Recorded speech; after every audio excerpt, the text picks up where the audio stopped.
Tengan un cordial saludo. Mi nombre es Cristi Sánchez, estudiante de la Cátedra de Derecho Internacional Público, y junto con mis compañeros vamos a desarrollar la temática de la responsabilidad internacional del individuo. Para comenzar con el desarrollo de la temática, abordaré la subjetividad jurídica internacional del individuo, específicamente la situación del individuo en el derecho internacional clásico. El derecho internacional clásico se basó en un escenario constituido por una comunidad internacional en la que predominaba una estructura interestatal. En tal sentido, el derecho internacional clásico poseía una finalidad, principalmente de tipo relacional y competencial, es decir, que regulaba las relaciones entre los estados y la distribución de las competencias entre ellos. Esta postura originó que los estados fueran considerados como únicos sujetos del derecho internacional y desde la perspectiva doctrinal, los individuos solo eran un objeto del derecho internacional. Se consideraba como sujetos del derecho internacional solo a las entidades que creaban y eran destinatarias de las normas jurídicas internacionales y que poseían legitimidad tanto para reclamar como para ser responsables.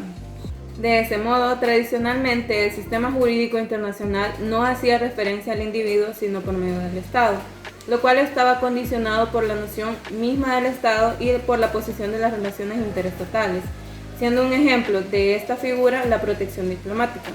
en el que el Estado hace suya la reclamación de un particular perjudicado por la violación de una obligación internacional que es cometida por otro Estado. Por lo tanto, esta institución jurídica es una manifestación de la subjetividad jurídica internacional del Estado, más no del individuo. Entre las teorías negadoras de la subjetividad jurídica internacional del individuo en el derecho internacional clásico tenemos al positivismo clásico. Esta teoría se basaba en considerar al Estado como el único sujeto del derecho internacional y que el individuo era solamente sujeto de derecho interno. Pese a que existía esta posición dominante, hubieron ciertos autores que consideraban que el individuo tenía una personalidad jurídica y que por ende tenía la titularidad efectiva de derechos y obligaciones internacionales. Mi nombre es Yancilisa Galvaninga Mendoza y para continuar con el tema yo les hablaré sobre la situación del individuo en el derecho internacional contemporáneo. La evolución del derecho internacional nos señala cada vez una mayor evolución relativa a la ampliación en el círculo de los sujetos de derecho internacional que se ha conducido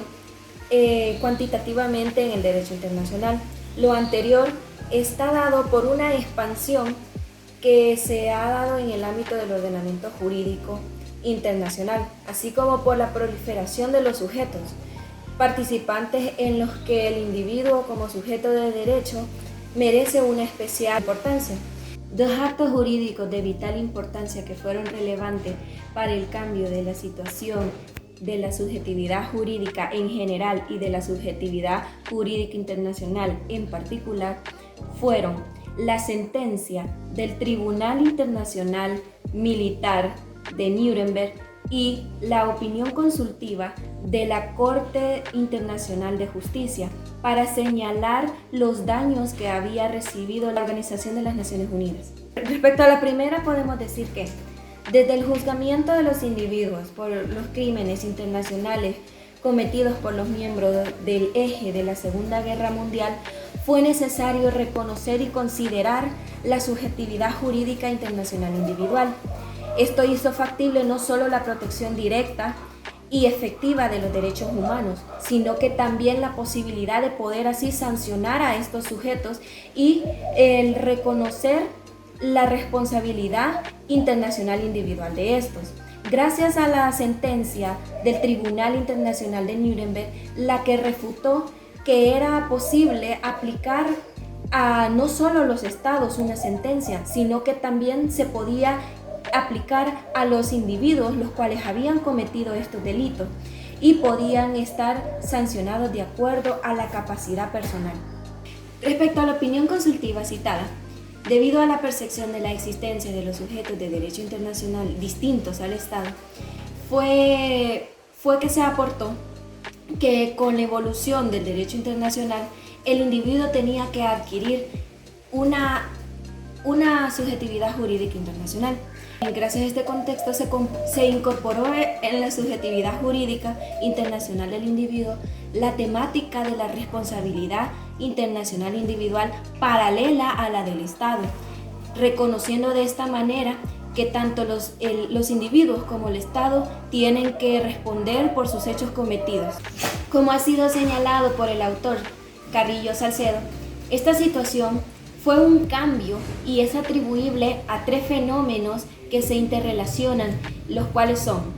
primero, un proceso de institucionalización, un proceso de sociabilización y un proceso de humanización. Es un hito histórico inicial de este proceso de humanización el que se sitúa hacia el final de la Segunda Guerra Mundial. En esta etapa se dio la convergencia de dos inquietudes, por las cuales, por un lado, la postura de la protección de los derechos humanos y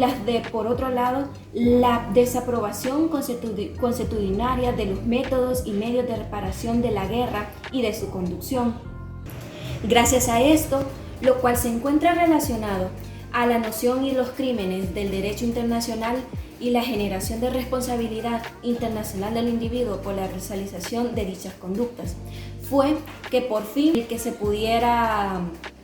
sancionar paralelamente tanto los crímenes de las personas, tanto como los crímenes del Estado de igual manera. Mi nombre es Elder Javier Silva y yo voy a desarrollar la temática sobre la responsabilidad internacional del individuo. Antes de desarrollar esta temática es importante que conozcamos lo que esta figura significa. Esta figura, al hablar de responsabilidad internacional del individuo,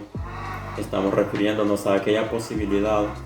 de poder responsabilizar y sancionar a un particular a escala internacional.